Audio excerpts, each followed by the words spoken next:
Voyagez autrement. Voyagez comme vous l'imaginez. De Lubumbashi à Kolwezi en aller-retour et 2 fois par semaine. Vivez une expérience unique avec Congo Airways du début à la fin. En franchise, 20 kilos plus 5 kilos offerts. Et sans oublier que vos excédents sont tarifés à 2 $ le kilo. Pour toute info, appelez au 081 55 55 369. Congo Airways, le plaisir de voyager. Ce magazine vous est offert par Congo Airways, le plaisir de voyager.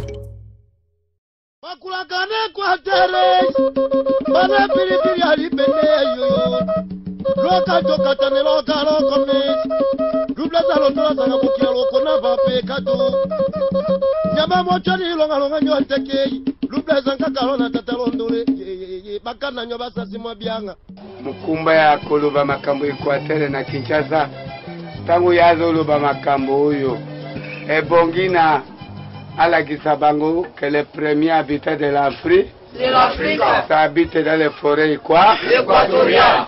Ye sengeli alataka bukumu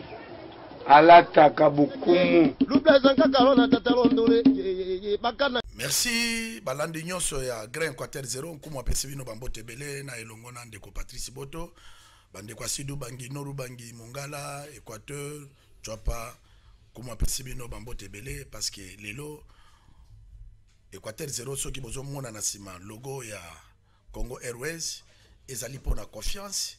Congo Airways alobaki ako accompagner biso pona to continuer kaka kokende liboso parce que tous les 5 provinces démembrées il faut Congo Airways et banda ko visiter yango. Nazanga moko te na ndeko Patrice Boto apesa pe bino bambote. Balandi na Sidu bangi Noru bangi Mongala Chwapa na Équateur de pesi bino mbote ozali émission na bino to bosane pété kotondo bakonzi ya Congo Airways na obazali kosala pona kotombola émission na biso Équateur 0 na wana tokanisi bango DG Désiré Baiziri directeur Jérôme pe bandeko so marketing Igor Sandal to pesi bino mbote pe to kobi na émission na so mokolo lelo to kobi na émission mokolo lelo direction générale nyonso ya Congo Airways bambote belé na bomesana Équateur 0 et présentaka ba invité te. Mais rôle ya Grand Équateur 0 ezali nini koyamba ba notable ya Grand Équateur pona baloba souci oyo le kana Grand Équateur bisengo oyo le kana Grand Équateur mais loko toboya na émission oyo ezali kofinga obe koyina mais souci na biso ezali to travailler na ba gouverneur na ba député provinciaux na ba député national o bauti na Grand Équateur pona to mema mbongwana na etuka ya Grand Équateur mobimba ndeko mbote journaliste. Na bomesa na Équateur 0 to présentaka ba invité te yo moko koyebisa bandeko no bazolanda yo oza nani pe oyene Équateur 0 pona koloba nini. Merci beaucoup ndeko journaliste ngai nazali monsieur Mboyo Engele Jean-Marie nazali professeur na université à Kinshasa na faculté à sciences sociales administratives et politiques pe nazali député provincial à Équateur élu à territoire ya Ingende. Voilà en bref ce que je suis pour le moment. Na yebisaki bino ke Équateur 0 et ambaka n'importe qui te et puis na ko accéder fonction muso abosani aza cadre munene ya PPRD pona yango mutesenga ki ke abima député provincial parce que PPRD est accompagnant qui vraiment boyoki professeur à l'université et puis député provincial en fonction ndeko mbule uti ko beta na province na yo mbule za symbole à bénédiction cardinal autozala na Mbandaka capitale ya Équateur ya projet tout cas Équateur et bazo réhabiliter stade Bakoto mbongo ekendeki na directeur à cabinet chef de l'état mais apesaki na il fallait apesa gouverneur mais apesi était apesi na église catholique pour na babongisa stade wana est-ce qu'alikanisi wana tango yokaki yango parce que moi ba mirimi réseau salama ozwaki yango ndengini.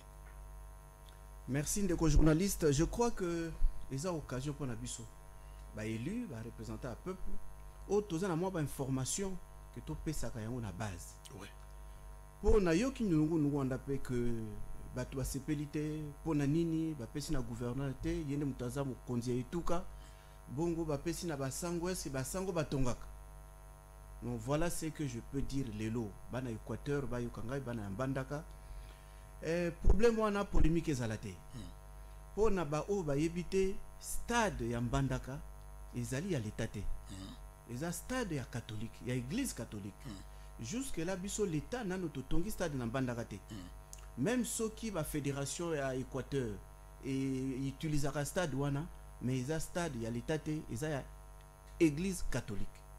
Alors loko la église catholique ezali kolo ya stade soki bako pesa eloko pona ko réhabiliter to ko bongisa yango mais bako pesa na kolo na yango. Mais cela ne veut pas dire que gouverneur azana liso ya kotala te aza mokonzi ya mboka ndenge ezali wana gouverneur talaka na public na privé po etala développement ya mboka. Mais loko la bapesi na église catholique na sango mokonzi akomi mikolo na mbandaka ke atombola kobongisa stade wana, je crois que ezali kanisi mabete po bango moko basango nde bakolo stade wana. C'est pourquoi biso ba élu toza ko senga pe na l'état na biso ke toyeba ko luka esika nini biso l'état to ko tonga pe stade na biso soki o moyi neti Lumbashi bazaka na stade moko te équipe lokola Manzembe azwa pe stade na yango biso na mbandaka tozaka na stade ya Bakusu stade ya Bakusu eza na paroisse ya Bakusu Bakusu eza paroisse ya catholique mais biso l'état il faut plutôt luka ya biso mais il faut na loba pe quelque chose par rapport na yango po na yokaki mosolo yango mais stade na biso eza na mosala soki okomi na Kinshasa omoni tala stade ta ya Matete ata ya Delvaux ba stade ya ba quartier mais leki stade ya province on a évité soki ba sango bakokoka na mosolo wana ko silisa misala. Mais en tout cas à mon avis je fais encore appel na bato ya bonne volonté na l'état pacha sous maboko pour montawana na ndimite ke stade kokoma na ndenge esengeli kezala te balobaki maloba ya cardinal tango bapesi mbongo batindi molobeli ya église catholique atangi montant alobi bapesi biso $50,000 bino moko boyebi ke $50,000 ekotonga stade te toko concevoir place obiso toko suka toko zonga lisusu et pas directeur à cabinet bisa mokonza mboka po natinda makoki po na totonga stade ndeko maloba ya ndeko Vital Kamerhe parce que ndeko non ayebi ko informer autaki ko réhabiliter école Lisiba oyo papa Leo Kengo Dondo atanga maréchal Mobutu atanga bazena na biso ebele batanga et tango réhabiliter ngo considère que directeur à cabinet de l'état qui ndeki ko visiter yango liloba oyo intéressant eloka lobaki ke nayebite soki ezali kolokama ke mutu abosa na kota uta ke koli lokola Lisiba ebimisa ba généraux ebimisa ba ministre ebimisa même président de la république. Mais à l'époque Mobutu a réhabilité kango mais tango Mobutu azate ba mire kweya ba biloko ebele mais mutu aye ko bongisa ezali koko ya Mobutu ezali sénateur Guy Lwando. Est-ce que koloba ke makambona directeur à cabinet de l'état kosi ou bien lobby vérité pour na et la musabiso ndenge tozwa vision na ndeko Patrice Boda kolobaki Équateur 0 ndeko journaliste directeur à cabinet chef de l'état a cité pour eza constat sali na mboka et je crois que Vital Kamerhe ezamba liboso te aleka na mbandaka ayebi mbandaka malamu amona kambandaka mais j'ai entendu que mbaloyo pe asepeli mingi te mboka eza ya kokita ba école wana kaka Lisiba te mais ba école mingi ya mbandaka eza ya kokita eza ya kobeba même ngai moko yo poza mwana mbandaka tango talaka école lokola iti ezalaka école ya référence mais tala yango lelo lokumu nango esila ba bâtiment eza ya ko changer c'est vrai biso bana Équateur toza na responsabilité surtout nous les élus mais responsabilité na biso eza na niveau à plaidoirie. Il faut que biso tokenda vers gouvernement central, vers gouvernement provincial pour na ko senga ke ba bongisa eloko nyonso ezali établissement public. Donc awa tokotala kaka ba école pamba te mais tokokende na ba hôpitaux tokokende na stade lokola tolobaki tokokende na ba balabala banzela to biloko nyonso eza infrastructure publique. Il faut que ça la réhabiliter. Mais peut-être batu bazalaka na moi bobongi muke ou bien biso moko pe ba politique ba kanisa ke ba député il faut ba tonga ba député il faut ba bongisa te ba député baza ba élu baza ko mona ndembo ko ezali baza ko sala constat mais il faut ça la plaidoirie na gouvernement nde sala ka misala ya développement ya mboka mais ceux qui besoin ba député malamu plaidoirie na pe ko sala malamu ceux besoin ba député malamu te ils seront là pour leurs intérêts dans le cas d'espèce tous à niveau mibale na niveau ya province ou gouvernement provincial il faut ça là.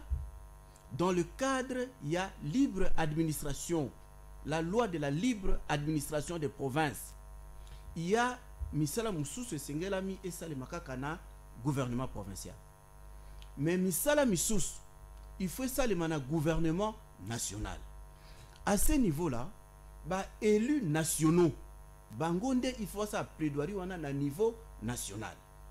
Mais effectivement, s'il y a quand même moins kilo, il y a des élus nationaux. Les élus provinciaux aussi peuvent aller à niveau à Kinshasa, à niveau à capitale, pour ça la plaidoirie pour na Kobongisa Mboka. Donc, Vital Kamerhe a zana torte, a zana raison, et raison on a ils soni pour na biso na Équateur. Non seulement que tout tient moyen privé, bah moyen na biso privé, bah na Équateur, bah bonga et belé, bah zali on a Kinshasa, ils roulent carrosse. Tout tient moyen on a été pour la province na biso. Mais aussi bah, élus, tous ça la plaidoyer malamouté. Ça nous devons le reconnaître. On a vu bah, inondation un peu partout, même dans Nord-Ubangi et à l'Équateur. Mais il n'y a pas eu d'assistance à l'Équateur. Et ça, Kamboya passe on a biso. Mais je crois qu'à un moment, il faut qu'on se serre le coude. Tout ça aussi, beaucoup de conflits. Oui. Pour ceux qui ont bandit les Kambo pour nani nié, ou à lobby les Kambo pour nani olobaki boye. Beaucoup de conflits. Tous un problème, il y a leadership. Tous un problème. Moutounyo Sonia Yebanake, Ganaza leader, mais le leadership ne se proclame pas. Le leadership se constate.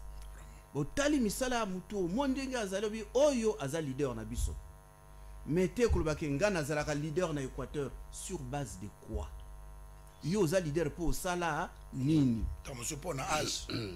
mais âge za leadership te sinon to kende kolanda koko na biso azana mbandaka kuna o azana 120 ans yenda komi leadership ezo salema na misala ya mutu na kosunga ndenge ozali kosunga na ndenge oza kotindika mboka na yo po ekende na développement et puis na ndenge ozoluka ke bana ya mboka na yo pe mboka na yo etelema. Merci honorable, parce que bato bazo na démission ba okanisa lokola ngana ndeko nanga Patrice Boto toko c'est l'archis mais ma biso na stade ba kotuto landa directeur à cabinet chef de l'état ndenge a regretté qui pona Grand Équateur comme ça aux ongisa biso. Voyager autrement. Voyager comme vous l'imaginez. De Lubumbashi à Kolwezi, en aller-retour et 2 fois par semaine. Vivez une expérience unique avec Congo Airways du début à la fin.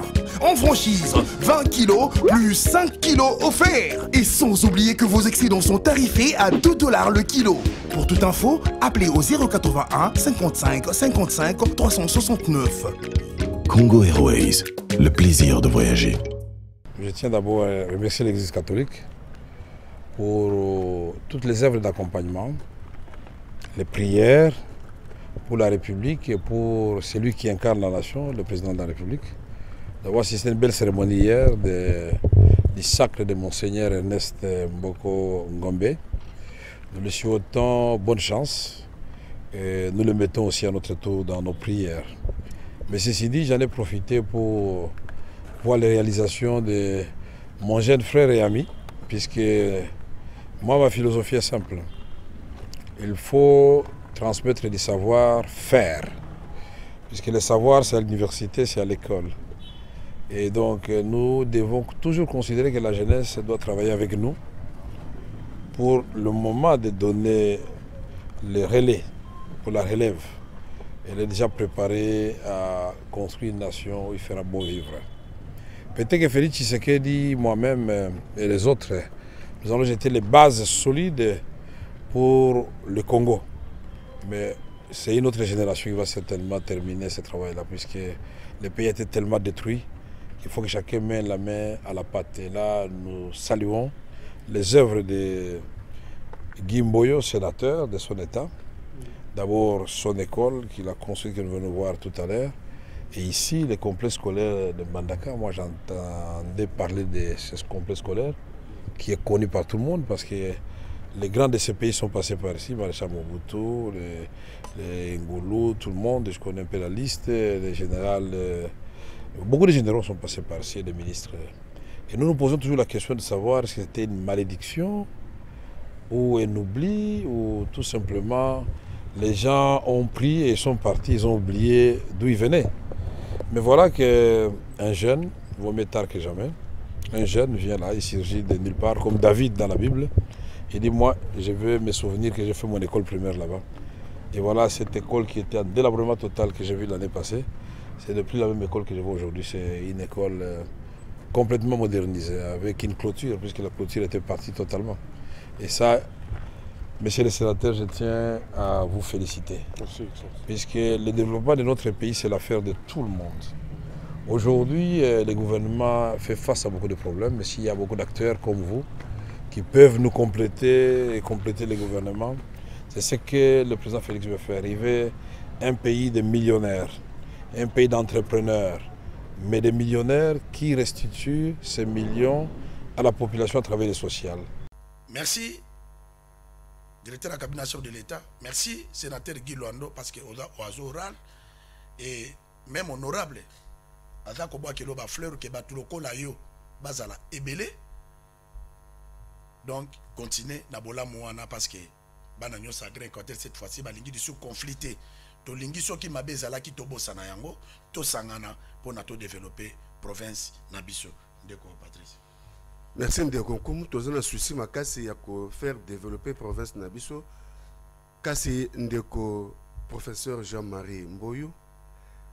Tant au jour Maloba, on s'est présenté comme député provincial puis professeur d'université. Mais pose à la députée provinciale, vous avez une famille politique, ou qui sonne, il se présenter comme membre de PPRD. Ngande na sungi. Ata mukete ndeko journaliste. Po ngana zali moko oya bimaka na bitando oya tambolaka na kombo ya PPRD. Et puis nde nazali awa nazali secrétaire national en charge d'enseignement supérieur universitaire, puis nazali ko kamba bureau auto-coordination, il y a bureau d'études, il y a PPRD. Donc PPRD pour Nangaï, ils ont sous le cambo, il y a commis présenté. Ils ont des vies Nangaï à tous les jours. Moussa Nangaï Mikolonios. C'est le quotidien pour moi. Donc ils ont commis présenté, père au lieu que la sonité pour vie Nangaï Nyos. Ils ont un PPRD. Ndeko professeur, Babi vous avez un vagabondage politique. Yo comme na PPRD. Mais il y a bisabishonal. Où tu vois, pourquoi ma PPRD? PPRD, balobi eza parti à Baswahili. Yoko moi ne trouve Équateur. Okomina parti à Baswahili ndenge nini. Otiki bandeko no bangala ba mongo ba tous ces consorts. Et puis ça bishona. Merci beaucoup ndeko journaliste au pesinga occasion. Na limbola likambo. Vagabondage politique. On est à liboso te retiré wana. Jamais na cause à vagabond politique. Parce que tango démocratie est côté. Na yangonde toza ko pesa ba fleur na ndeko Joseph Kabila. Wazali président à PPRD. Po ya solo Joseph Kabila yena démocratie. Tozalaka kaka na intention ya koza na démocratie. Intention ezalaka. Président Mobutu a na intention. A même biso transition à Moulaï. Laurent Désiré Kabila a une intention. Mais Mukuse a kufi na ye. Mais président Kabila a eu manifester intention peut comme réalité les lots. Mais depuis Touta Sand City, ce qui est vrai, Gana Zalaki na parti babengi force du futur. Na Salaki na Ndeko Zaidi Ngoma actuel, Zalaki vice-président. Et puis tango élection à 2006 et Sili, na 2007 na kota qui n'a pas perdu. Et na kota qui n'a pas perdu pour nini parce que plateforme na biso o ezaki kombo rock regroupement de l'opposition du Congo et Kabonaki. Et puis tolongwa ki na ba parti na biso et puis tokendeki koluka ba parti o tozalaki na bango na même idéologie politique. Tant tozaki na Zaidi Ngoma na force du futur, on avait même philosophie politique na PPRD. Pour na biso na Zaidi Ngoma à l'époque on disait investir dans l'individu. Il faut que politique nyonso ya mboka esalema pona moto, pona bo moto ya moto. Oyebi ndeko tozaki na ministre Ingele Ifoto à l'époque qui était comme vice-président ya Force du Futur et nga nazalaki secrétaire national en charge des questions politiques et relations internationales. Après les élections, naye na PPRD ti lelo naza na PPRD. Vagabondage ezawanate. Donc depuis 2007 nazali na PPRD. Et puis na PPRD na franchir ba étape moi ebelé. Na kotaki lokola cadre lokola batunyonso, mais au fil du temps j'ai eu à gérer une structure très importante à PPRD ou à Bengaki Génération Kabila. Et structure en a lelo ils ont fonctionné malam. Et puis tango secrétaire permanent Emmanuel Ramazani Shadari aye tango asali gouvernement ya parti nazala qui retenu na gouvernement à parti lokola secrétaire national. Et donc et pas na biso na PPRD makambo nyonso etali ba université nyonso ezali na domaine oyangai. Et puis makambo etali bureau d'études ezali pe na domaine oyangai nazali na kati. Voilà nakoyi kozala vagabonté nazali vraiment na PPRD par idéologie et par conviction. Yami balé au lobby que PPRD za parti à Baswahili. Nga na komi kuna ndenge nini? Non ndeko journaliste. PPRD eza parti national. Et puis likambo wana na kanisi yango po tango tokendaka élection. Bandeko na biso mususu ba candidat nazwaka pasi mingi na élection po na likambo wana nazwi occasion na limbolela bandeko pe base oyangai. Balobaki na campagne boyino bozo voter mboyo po na nini? Ya meminde parti à Baswahili, alingaka Baswahili, wana parti à Rwandais, ceux qui vont voter mboyo le loka kapa voana ebimi na Rwanda. Ndeko na yoka pasi mingi. Oyo bunga ya ndenge nini, ona ko bunga ya ndenge nini. Système électoral na biso ezali awa. O voter awa ebimi na Rwanda. Est-ce que logique ezali sans ata mon côté? Atako bato oyo bayebi politique te, balobaki politique ya lokuta. Mais lokuta ne combien kindoki? PPRD eza parti ya Baswahili te. PPRD eza parti national. Pour preuve, secrétaire président, prenons d'abord le président national PPRD, Aza Joseph Kabila Kabange, Aza Moutoua Katanga.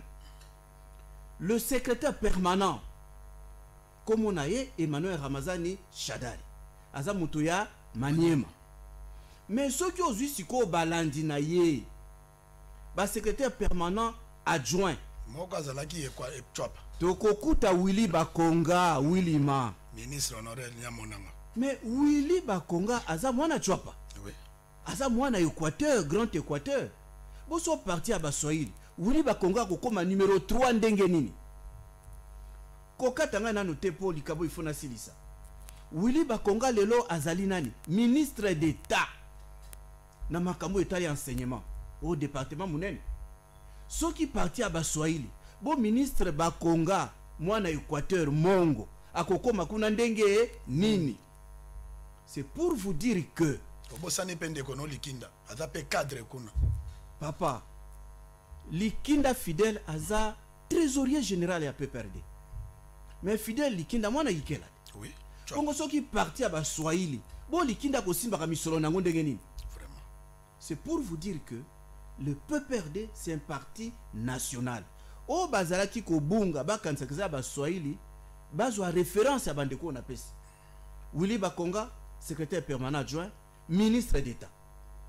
Likinda fidèle, trésorier général. Jean-Marie Mboyo Engele, secrétaire national, coordonnateur du bureau d'études. Mais ce sont des fonctions importantes dans la PPRD. Bon, la Baswahili, bon, ba mongo ba kota boendenge nini. Non, non. Na sengi na bandeko na ba mongo, o bazo landangai. Grand Équateur. Grand Équateur, au Sali Malam. Que bayeba que PPRD des partis et un projet politique ya malam. Ba confondre te. PPRD c'est le parti national, c'est le parti où il y a une philosophie à malam. fait partie au hasard projet Malam. Tout ce que nous faisons ici, pour le moment, il faut le reconnaître. Même la gratuité là, et si Bandaka là, tout comme si on est dans la phase à mi-balé. Maître, n'a pas sur question pour évoluer bien avant de Patrice Aloba pour continuer la gratuité. 100 jours, il y a chef de l'État où tu coupes ça. Yozali député provincial, où tu commis condamné awa. Au lobby, au senga kande malamouté. Et senga l'inabino de senga Équateur et se retrouver. Est-ce qu'il y a 100 jours, Grand Équateur va se retrouver? Ndeko zongi singai na tango tosalaka campagne ya sénateur. Tango tosalaka campagne ya sénateur na mbandaka na assemblée provinciale na lobaka likamboyo. Na lobaka boyi. Tango budget à l'État ezali na Kinshasa. Tozala 10 millions. Na ndenge pe na koti na filer na vérifier même mbonga rétrocession ya Grand Équateur frein de fonctionnement ezo kendete. Ndeko bino bozawana. Otikanga na loba muke na likamboyo. Na lobaka boyi. Que ata pays na biso lokola lelo balobi budget 10 milliards de dollars. Yauti koloba 100 jours ya président de la République. Na lobaka na assemblée provinciale. Mokolo élection ya ba sénateur. Bota la nani akoluka par ya Équateur na liboke munene ya Congo. 100 jours. C'est pour le Congo. Oui. Tozo mona misala 100 jours. Tozo tala baso de mouton na Kinshasa. Mais na Mbandaka, na Boende, na Ikela, na Ingende, na Gemena, na Gbadolite. Est-ce que l'activité à Bongo, misala à 100 jours, et mon ami? C'est ça. Est-ce que na 10 milliards, oyo ya budget à l'État? Par boni et kokende na Congo, ce qui total na 10 milliards, budget d'investissement. Et ça combien? Investissement boni et kosalema na Équateur. Pour beaucoup de sénateur, tu es commis sénateur. Oui, monsieur, vous êtes sénateur. Mais il y a Équateur. Oyeli nini na liboke ya Congo, oyeli na Équateur. Et na lobaka yango, ba député te, ba sénateur te, nde ba tongaka. Mais bango baza na obligation ya kolanda budget de l'État. Tango budget à l'État yaka, ba komaka na budget investissement, Équateur, tokotonga pont, tokotonga boye, tokotonga port, tokotinda bac, tokotonga aéroport, ainsi de suite. Est-ce que bande konabiso au bazana niveau national, que ce soit les députés ou les sénateurs, tango budget à l'État et les kaki, batala qui part Équateur, pour ceux qui ont prévu na budget, et l'autre moko kosalema ezate. Mais ceux qui ont prévu na budget, bazana obligation ya kolanda exécution ya budget wana pour que misala ou a prévu pour le compte de la province de l'Équateur et Salema. Jusque là, les 100 jours, l'Équateur n'a rien. Mais touti ko banda exécution à budget 2020, nous avons encore l'espoir. C'est ici que tozo belela na bandeko o bazana niveau national que na exécution ya budget national batala par ya Équateur. Au Pessinga Mukumba, dès que nazongi, je veux vérifier na kotala na budget d'investissement à Congo par Équateur et Zaboni. Et pour moi, Moukane Kozala, Tolanda pour que na exécution nango et salema réellement. Voilà ce que je peux dire pour 100 jours dans notre Congo et Équateur et Tende. Tous les 5 provinces démembrées à Grand Équateur, bazotin de la bango rétrocession. Et population bazako exigé par gouverneur. Na utaki na Mbandaka na moni gouverneur bobo afungoli bantela babilo kwa sike kotwana ba hotel asika ba mituka auto zomona barrière et tambola na Mbandaka. Gouverneur il travaille mais lokola moi bato bazo koma Mbandaka te ngamoko na kendeki na vivre yango. Est-ce que domaine wana pe bino boki ko plaidaka te pour na batindela bango ba rétrocession na frais de fonctionnement pour na gouvernement provincial et travailler correctement. Na koka mo mingi soki rétrocession et KTK na 5 provinces na biso, je crois que ça une situation générale. Ba province nyoso rétrocession et KIT na ba province nyoso toza na difficulté makasi. Il faut savoir aussi que le gouvernement travaille sur base caisse. Donc des situations na isa makasi mingi et puis ça ko permettre biso na niveau ba province ko sala musa malamote. Mendeko la province ne vit pas que des rétrocessions. Il faut aussi d'activité interne. Nous savons que dans chaque province, les lots, bah régie, il y a collecte, il y a impôt ezali. ba région il faut pas la organiser et la structurer de façon à ce que ba impôt ils offrent à un niveau local et ça peut canaliser dans des malamu pour que d'autres activités d'intérêt provincial et ça les manaba font.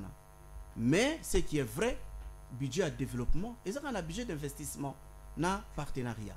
Voilà un peu la situation que nous avons dans les provinces. Merci Ndeko Kumu Tozongi, te pesi merci na balandi o baza kolanda biso. O ba bobenga te me bo tuma ba SMS. Merci Ndeko Ndeko moka akasali SMS azongi se biso na mayozai koloba. Alobi ke yo lobi ke intention ezalaki ya démocratie mais juste Kabila ndi a matérialiser yango. Abi on faisait histoire. Bon quand c'est Etienne Tshisekedi. Oh là là. Merci hein, Namutuna, je ne veux pas parler na lingi koloba mingi te na ba individu. Mais Ndeko Etienne Tshisekedi mutako wanga na mboko te. Aza monument, il y a lutte, il y a démocratie na mboko. Natayi komo na été. Natayi komo na été pour ozolo ba makambo institutionnel.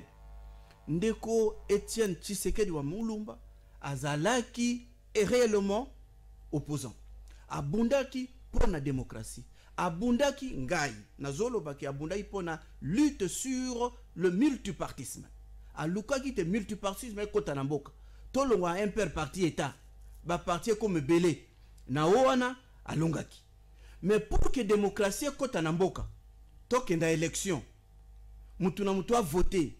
Non, il faut tout reconnaître yango.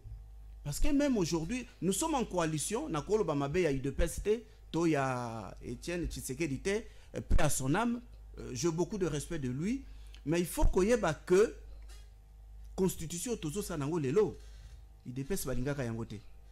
Tant que nous battre constitution que il faut que constituer les cas, même la gratuité qui est donc dans la constitution, bango balba to voter non. Et biso to votaka oui.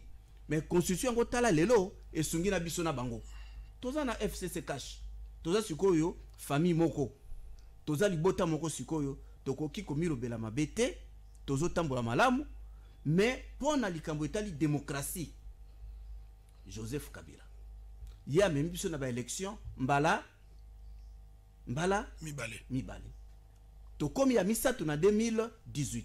Po toki na 2006, toki na 2011, toki na 2018. Donc à côté si biso na cycle ya élection. Mais ata oza mutema mabe ondimité, alors bango o bakondimate nde bako fausser histoire. Merci Ndeko télévision Zali Tango to suksa motuna suka balobi ete Ndeko professeur Mboyo azali député provincial kasi ba mona ko kuta na mbandaka toza ko siéger bazoma na ombrage no mingi na ministère à mine et puis balobi ete civisme fiscal bino ba député provincial boko sunga province te pona ko te bande ko sur le civisme fiscal pour ete bande ko baza ko senga mpako ba ba ko futa yango oyo bini po TV zangonga motuna suka yango. Merci Ndeko journaliste. Professeur Mboyo bazomona e mingi na Kinshasa na mbandaka te, mais c'est faux. Pour ndenge zawana na mokolo ya lelo. Mais toza na vacances parlementaires. Toza na vacances parlementaires. Et ko pekisa biso te quelques contacts na niveau national. Ndeko Mboyo aza na assemblée, mais aza lokola kaka député nyonso te. Parce qu'en assemblée na biso lelo. Toza na ba edi oyo monsieur Mboyo assis à Tchekuna. Je crois que si j'ai déjà avis même, il y a gouvernement provincial. Il y a des avis des édits qui sont là, de projets. Oezawana. Tango toko banda na session oyo, toko lekisa yango mosa na biso yango wana. Dernièrement na uti kami balé. Edi à Liboso sur l'assainissement et l'environnement. Il y a province. Donc, ba edi wana et ko permettre biso que to créer même ba structure mususu na katia province. Et puis la structure wana ekobonga ndenge nini ekosala ndenge nini na quelques taxes et impôts oyo totie yango pour na ko recouvrer na population pour que ba service to créer le quoi service assainissement et zo mbongo pour na fonctionnement na yango. C'est là où je reprends na mutuna na ya mibale qui toza obligé na uti koloba wa que en dehors il y a dotation na nation na au niveau national. Na niveau provincial toza ko vivre na ba régie na biso local. En ce moment-là, ba régie wana ils ont permettre de collecter ba impôt. Donc civisme fiscal biso ba député toza ko te ya yango pour toza li susu na moyen mususu ya ko vivre te si ce n'est que ces impôts là et taxes provinciales.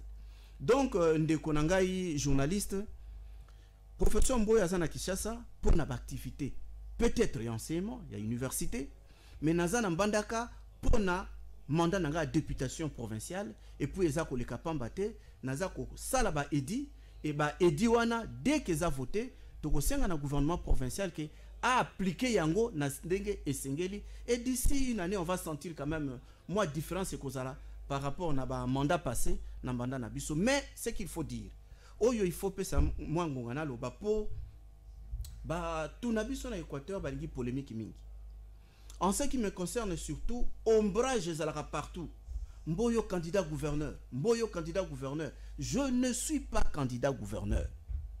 Et les autres même, balobaka, Mboyo il faut azala en conflit, il faut azala en conflit na bobo.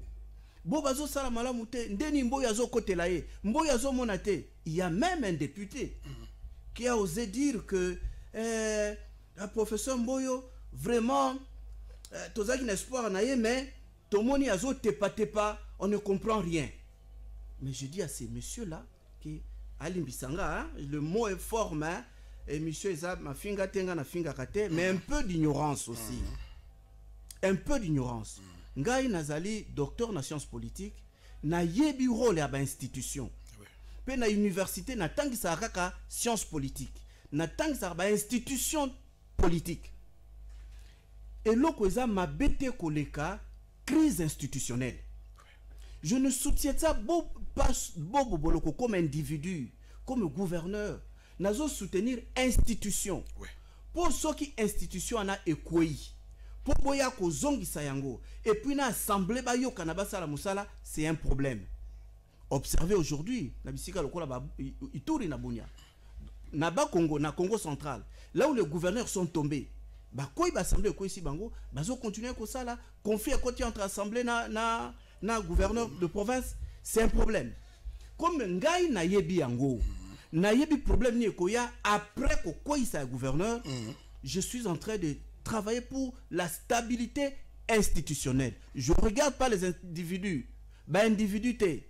Mais l'assemblée provinciale a un rôle. Il y a qu'au bêta CT que le gouvernement provincial en gros est salamalam. D'une part, on soutient la stabilité des institutions, mais d'autre part, ces institutions doivent fonctionner comme il le faut pour l'intérêt de la population. Quand on sent que malgré qu'on fait un effort, il y a la stabilité, mais la population est là, en ce moment-là, l'Assemblée provinciale pourra prendre ses responsabilités. Mais c'est seulement Natango Tokomona que vraiment ils ont simbaté. C'est là où je profite aussi, par rapport à la dissoudre l'Assemblée nationale. Dissoudre l'Assemblée nationale. Dissoudre l'Assemblée nationale et Tokobandela. Non, non, non, non. C'est pas évident. Parce que le président de la République, selon la loi Botan la Constitution, a dissoudre l'Assemblée nationale Boyité. C'est le Premier ministre qui demande la dissolution de l'Assemblée. Et le Premier ministre a retourné en Gotangonini. Tango a moniqué, donc gouvernement dans l'Assemblée, comme un conflit persistant. Et conflit en la nature mibale. Il y a Liboso, ce qui Premier ministre a perdre la majorité dans l'Assemblée. À ce moment-là, à 5 président de la République, dissoudre l'Assemblée, tout le majorité moussous. To yami balé, tango Premier ministre a zoya na ba projet na yé na Assemblée. O loi boy, o likambo boy, Assemblée zako boya, et zako rejeté nyos. En ce moment-là, crise est côté entre Assemblée na Premier ministre dans le gouvernement. Premier ministre a ko senga président de la République a dissoudre l'Assemblée pour aluka Assemblée ya sika e ko pesa confiance pe ko lekisa ba loi na yé. Donc pour le moment, le président de la République, sans que le Premier ministre a sengaye, sans que conflit entre gouvernement et l'Assemblée, le président de la République a dissoudre l'Assemblée. Même ceux qui paient par hasard. Et ça les matin parce que je connais la rationalité de notre président. Le président de la République, Tshisekedi, je connais que c'est quelqu'un qui connaît ce qu'il fait. Et donc, si par hasard, malgré tout ce que je connais de lui, que c'est bon, mais Alamouki a signé ordonnance à dissoudre l'Assemblée et qu'on a dissoudre pété. Il faut que le Premier ministre a signé à côté. On va bien le contre-saint. ceux qui bolanda qui ba nomination ya bato ya justice bato ba changer la justice le président de la République et puis pembeni Ilunga Ilukamba a contresigné ceux qui premier ministre a contresigné et cause la paix en exécution parce que les premier ministre doit kosenga dissolution assemblée. Donc de la même manière biso na province tozo luka stabilité et institution au niveau PA au niveau national stabilité on a paix ezali mais likamoko ya suka pona nini président de la République akoiko dissoudre l'assemblée pona nini ekomami na constitution que président de la République a kozwa initiative ko dissoudre c'est-à-dire à cause de l'initiative et qu'on a premier ministre parce que le président de la République est le garant des institutions. Comme lui est le garant des institutions, il ne peut pas prendre l'initiative de dissoudre une institution. C'est pour cela que l'initiative est du premier ministre, mais que le président de la République puisse mettre en exécution. Voilà Nandenge wana na province P tolingi instabilité tolingi kimia ezala mais que batongo pe tolingi kimia ezala basala musala malamu pour intérêt ya population. Merci honorable Nayoki savoir nondengo sopi bato ebele ba comprendre ba réalité belé na Équateur 0 yango to lobaka ke Grand Équateur 0 ezali rond point ba savoir ya boye bato bakansaka sur de takola mukana ndenge na e a dissoudre l'assemblée mais bosi cours et pas ya professeur pour na à éclaircir bino. Professeur, moi, mot de la fin. Naya Patrice, et puis tu clôturer l'émission parce que télévision Zalitango. Merci beaucoup pour le mot de la fin. Mot de la fin, Zaka Moko. Unité de l'Équateur. Nazali ko senga bana Équateur nyoso ici Kabazali. Dans les 5 provinces. Mais na robeta 7 na province Équateur o etikala na Mbandaka. Il faut que unité à Équateur ezala. Nayebi presse va gouverneur nyoso. Nayebi bango. Jusque là, nous sommes les autres membres na grand Équateur. Mais en Mbandaka, nazali ko senga ke kimia ezala. Ba conflit otolukaka ezana tinate. Mais aussi, je lance un appel pathétique. Et pas na ba élu nyoso ya Équateur na niveau national. Il est bon de traiter des dossiers de la nation. Mais il serait mieux de penser aussi à traiter des dossiers de l'Équateur. Merci. Vous êtes des élus. Balobi bien que le mandat d'un député n'est pas impératif, mais il faut savoir d'où on vient. Il faut que banda ko telema makamota l'Équateur pour ndeko ya solo tozongisima. Merci. Merci bandeko.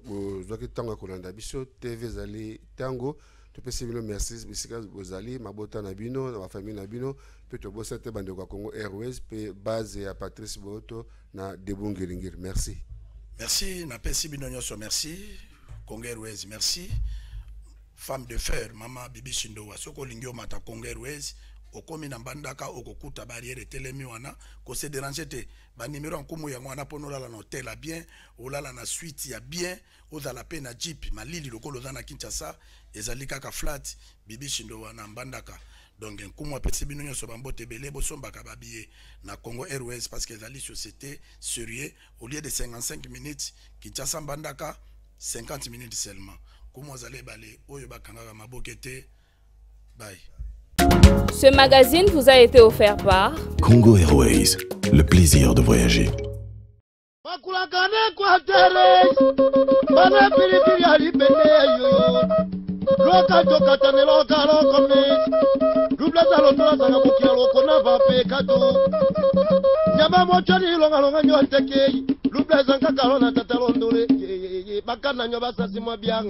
Mukumba ya koloba makambo Équateur na Kinshasa tangu yazo loba makambo oyo ebongina alakisa bango que le premier habitat de l'Afrique ça habite dans les forêts quoi équatoriales esengeli alataka bukumu